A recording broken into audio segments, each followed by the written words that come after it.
اب نوٹ کر لیجئے، یہ کتابیں اگر آپ پڑھنا چاہیں تو کتاب الملاحم میں پڑھیے. بدترین عذاب عربوں پر آیا کھڑا ہے، سروں پر تنا ہوا ہے، بدترین. ایسی جنگ ہونی ہے الملحمۃ العظمیٰ، جس کو کہ میں بھی آپ کو گواہی پیش کر دوں گا، جسے کہا گیا ہے دی لاسٹ کروسیڈ. بش نے بھی کروسیڈ کا لفظ بول دیا تھا، پھر واپس لیا اس نے. نکل جاتی ہے جس کے منہ سے سچی بات مستی میں.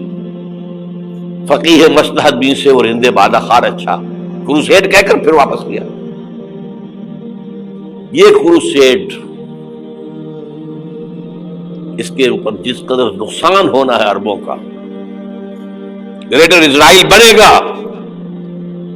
یہ عراق، شام، اردن، سعودی عرب کا کچھ شمالی علاقہ، ترکی کا جنوبی علاقہ، مصر کا صحرائے سینا، اور اس کے ساتھ ہی جو بہترین اس کا زرخیز ترین علاقہ ڈیلٹا آف نائل، یہ سب یہودیوں کے قبضے میں جائے گا. اس کو حدیث میں کہا گیا الملحمۃ العظمیٰ. عیسائی 80 علم لے کر اے مسلمانوں تم پر حملہ آور ہوں گے، اور ہر علم کے نیچے 12,000 فوج ہوگی، 9.5 لاکھ فوج. یہ نیٹو کی تیاری کس کے لیے ہو رہی ہے؟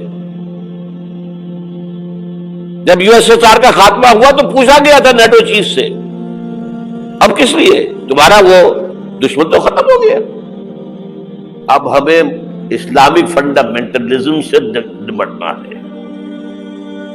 وہ جانتے ہیں خطرہ یہی ہے، اب اسلام ابھر سکتا ہے. مسلمانوں کے سینوں کے اندر وہ آگ ہے، اوپر خاکستر آ گیا ہے، تم پہ اٹھانا بیٹھنا. یہ اندر تو انگارہ ہے، اوپر سے راکھ ہے، اس سے دھوکہ نہ کھا جانا ان کے دلوں کے اندر. اور بش نے کہا تھا مسلمان چاہتے ہیں کہ ہسپانیہ سے لے کر انڈونیشیا تک نظام خلافت قائم کریں. اور میں حیران ہوا تھا کہ اس کمبخت کو ہسپانیہ کا خیال کیسے آ گیا. ہمیں تو کبھی آتا ہی نہیں، اب ہم تو بھول گئے. وہ تو 500 برس پرانی بات ہے جبکہ وہاں سے ہمیں نکال دیا گیا تھا. اگرچہ اقبال نے کہا تھا ہے ارض فلسطین پہ یہودی کا اگر حق، ہسپانیہ پر حق نہیں کیوں اہل عرب کا. ہسپانیہ میں تو 800 سال حکومت کی مسلمانوں نے، اور ابھی 500 برس ہی گزرے ہیں نا. یہودی تو ارض مقدس سے 2000 سال نکالے گئے. انہیں لا کے آباد کیا گیا، عربوں کے سینے میں خنجر بھونک دیا گیا. وہ چھوٹا سا ملک جو چاہتا کرتا، کوئی پوچھنے والا نہیں. امریکہ جیسے اپنے بیٹے کی حفاظت کرے ویسے کرتا اس کی. اور حضور نے فرمایا ہے وہ جنگ جب ہوگی تو ایک باپ کے اگر 100 بیٹے ہوں گے تو 99 ختم ہو جائیں گے، ایک بچے گا. یہ حدیث صحیح. اور آپ نے فرمایا ویل للعرب من شر قد اقترب. عربوں کے لیے ہلاکت ہے، عربوں کے لیے بربادی ہے اس شر سے جو قریب آ چکی. اور آج جس طرح انہوں نے ان کی تہذیب کو اختیار کر لیا ہے، دبئی جا کر دیکھیے، بدترین مغربی معاشرہ جو ہے وہ دبئی کے اندر ہم نے قائم کر کے دکھا دیا. اب سعودی عرب اس راستے پر بڑھ رہا ہے. اور اس کے بعد نمبر 2 پر جو ہے ہم پاکستانی ہیں. لیکن میں اس کے وہ پہلی بات جو کہہ رہا ہوں وہ تو یقینی ہے، اس میں تو احادیث صحیحہ موجود ہے. اگرچہ اس کے بعد پانسا پلٹے گا، پھر حضرت مہدی کا ظہور ہوگا، حضرت عیسیٰ کا نزول ہوگا، اور وہ گریٹر اسرائیل گریٹر گریو یارڈ بنے گا یہودیوں کا. ایک ایک یہودی قتل ہوگا اور دفن ہوگا. یہ بات میں ہونا ہے، میں پہلی بات پر بات کر رہا ہوں. وہ پانسا پلٹے گا جب پلٹے گا. ابھی جو سامنے ہے وہ کیا ہے؟ جس ملحمۃ العظمیٰ کہا حضور نے، جسے آرمگیڈون کہتے ہیں عیسائی. آرمگیڈون کی اگر کہیں جا کر آپ دیکھیں گے، آپ ڈکشنری میں مانی تو کیا لکھا ہے؟ A very big war which will be fought between the forces of evil and good before the end of this world. اس دنیا کے خاتمے سے پہلے خیر اور شر کی قوتوں کے درمیان بہت بڑی جنگ ہوگی. ارمجدون اسے کہتے ہیں عربی میں، اور ارمگڈون اسے کہتے ہیں انگریزی کے اندر. اور یہ بائبل کی آخری کتاب کے اندر ہے، جو اس میں کہ مکاشفات یوحنا، ریویلیشنز آف سینٹ جان. یہ تو میں کہہ رہا ہوں یقین کے ساتھ، اور زیادہ دور نہیں آیا چاہتا ہے.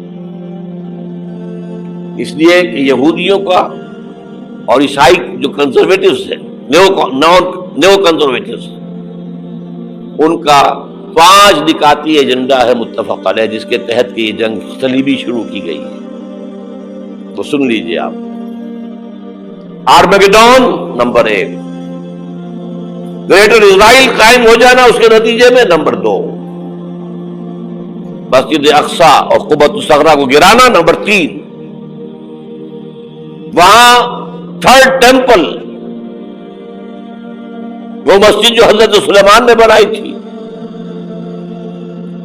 1000 قبل مسیح میں، پھر برباد کی تھی نیبوکدنیزر نے، دوبارہ بنائی گئی، پھر دوبارہ ختم ہوئی 70 عیسوی اور تک گری پڑی. ان کا خانہ کعبہ گرا ہوا ہے 70 عیسوی سے لے کر آج تک. ایک دیوار ہے ویلنگ وال، جہاں جاتے ہیں، روتے ہیں، پیٹتے ہیں، ماتم کرتے ہیں، وہاں وہ بنے گا 3rd ٹیمپل. اور نمبر 4، اس میں لا کر رکھا جائے گا تخت حضرت داؤد کا.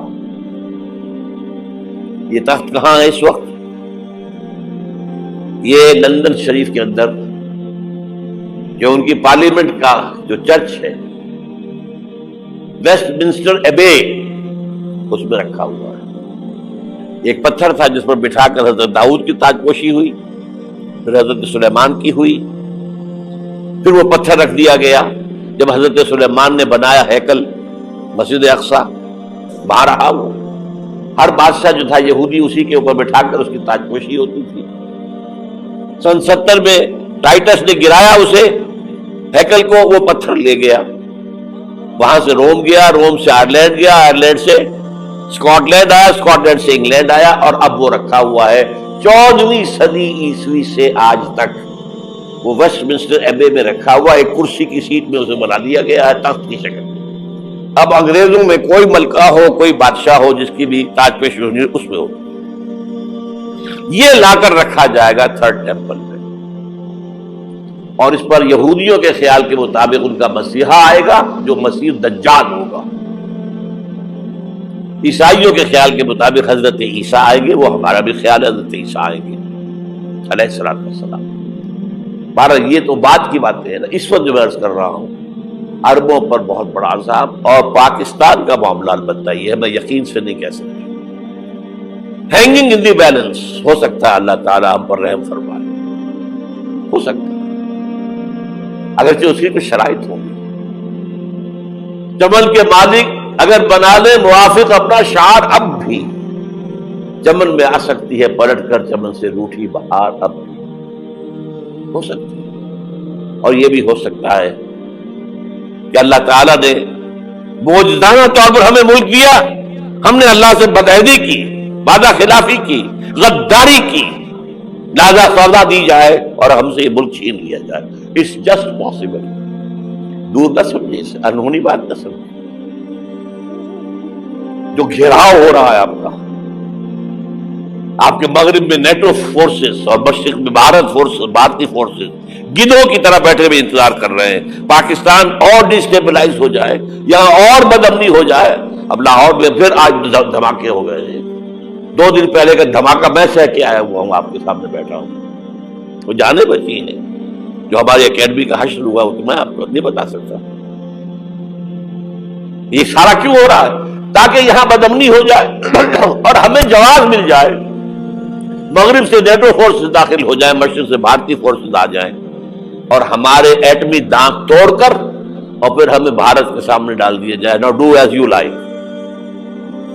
یہ ان کا نقشہ ہے. ہوگا کیا وہ اللہ جانتا ہے. ہوگا وہ جو اللہ چاہے. لیکن اللہ کا چاہنا جو ہے وہ کس پر منحصر ہے؟ یہاں انقلاب برپا کرو، یہاں اسلام لاؤ. اگر دھندوں میں لگے رہو گے تو وہ خود بخود نہیں آ جائے گا انقلاب. صحابہ نے جانیں دی تھی، کتنی تکلیفیں اٹھائی تھی. 12 برس تک مکی دور کے اندر با نشہ درویشی در ساز و دمادم زن جو پختہ شبی خدرا بر سلطنت جم سن. یوم طائف یاد ہے جو حضرت عائشہ فرماتی ہے کہ میں نے پوچھا تھا حضور سے کہ یوم احد سے زیادہ سختی بھی آپ پر کبھی آئی؟ یوم احد پر کیا ہوا تھا؟ تلوار کا وار پڑا تھا آپ کے چہرہ مبارک. یہ جو رخسار کی ہڈی ہے اس کے اندر وار گیا ہے. اوپر خود کی 2 کڑیاں تھیں وہ اس پہ گھس گئیں. 2 دندان مبارک شہید ہوئے. وہ خود کی کڑیاں ایک صحابی نے اپنے دانتوں سے پکڑ کے کھینچنے کی کوشش کی، دانت نکل گئے، وہ نہیں نکلی. کیا جتن کر کے نکالی گئی ہوگی تو خون کا فوارہ آیا، اتنا خون گیا ہے کہ آپ بے ہوش ہو گئے، گر گئے. اور مشہور یہ ہو گیا کہ آپ کا انتقال ہو گیا، شہادت ہو گئی. یہ سیرت کبھی پڑھی ہے؟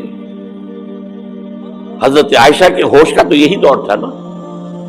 یوم طائف میں جو آپ کی کیا تھی، بچی تھی، انہیں کیا پتا کیا ہو رہا ہے حضور کے ساتھ.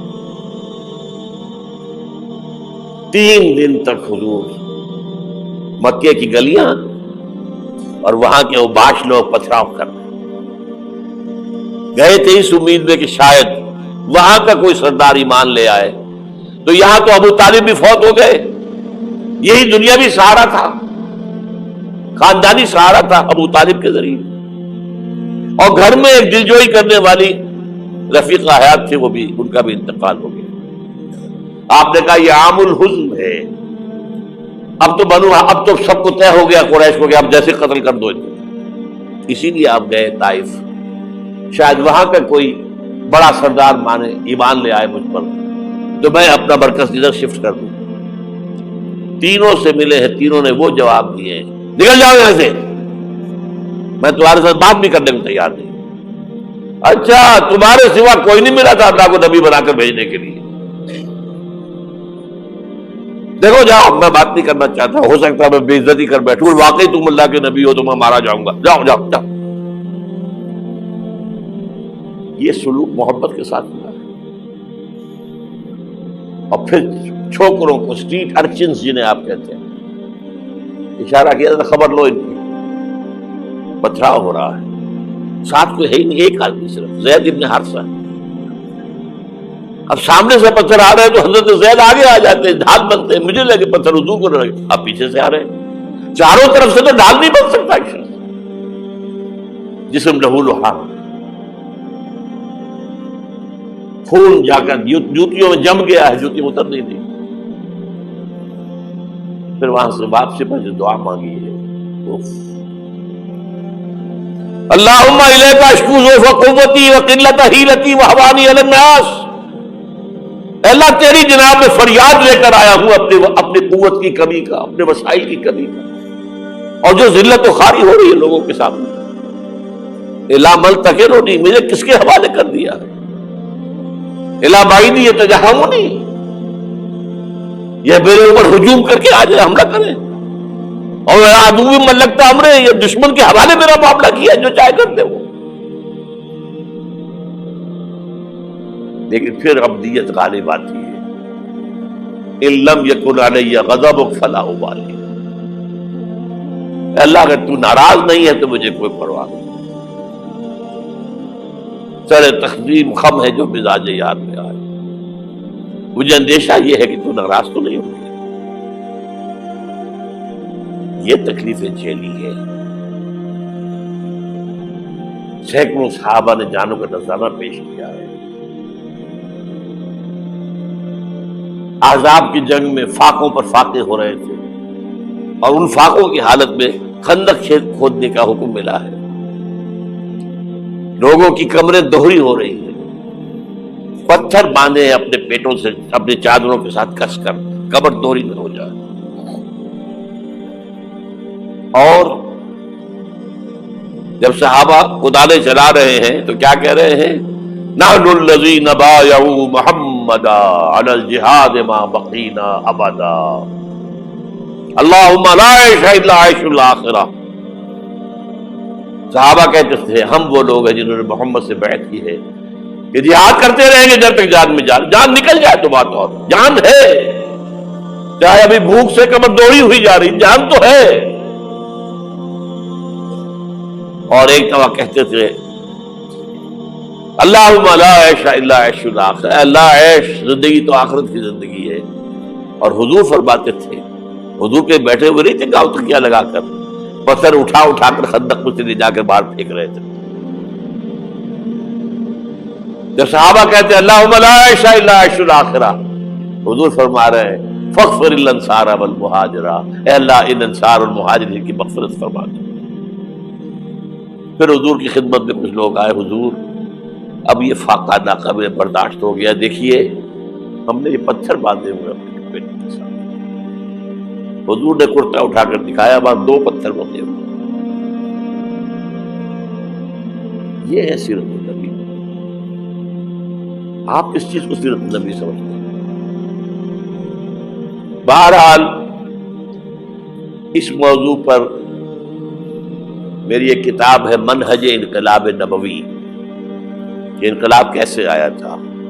اگر دل میں ذرا بھی آرزو پیدا ہو گئی ہو کہ اللہ قبول کر لے مجھے قبول کر لے اس کام کے لیے، تو وہ کتاب آپ کے لیے مسٹ